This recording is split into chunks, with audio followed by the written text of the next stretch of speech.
எல்லாரும் நல்லா இருக்கீங்களா? இந்த இட்லி தோசைக்குங்க நல்லா சுருக்குன்னு ருசியாக டக்குன்னு ஒரு சட்னி பண்ணணும்னு நினச்சிங்கன்னா இந்த புதினா கொத்தமல்லி சட்னியை ட்ரை பண்ணி பாருங்கள். இதுக்கு ஒரு கடாயில் கொஞ்சமாக எண்ணெய் ஊற்றிட்டு ஒரு 4 டேபிள் ஸ்பூன் கடலைப்பருப்பு சேர்த்திக்க போகிறேங்க. நான் தேங்காய் சேர்த்துறதில்ல, அதனால் கடலைப்பருப்பு நிறையா சேர்த்திக்கிறேன். காரத்துக்கேற்ப வரமிளகா சேர்த்துக்கோங்க. நிறையா வரமிளகா சேர்த்திங்கன்னா நல்லா சுருக்குன்னு சூப்பராக இருக்கும்.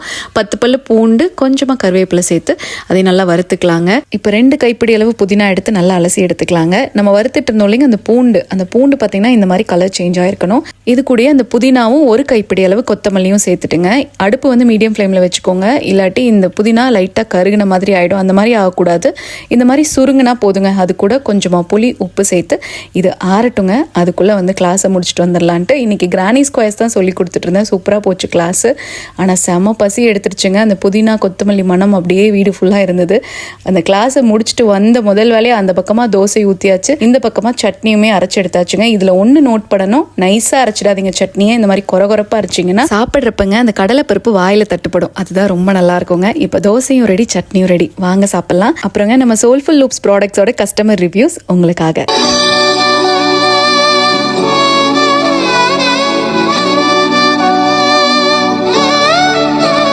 Thanks for watching.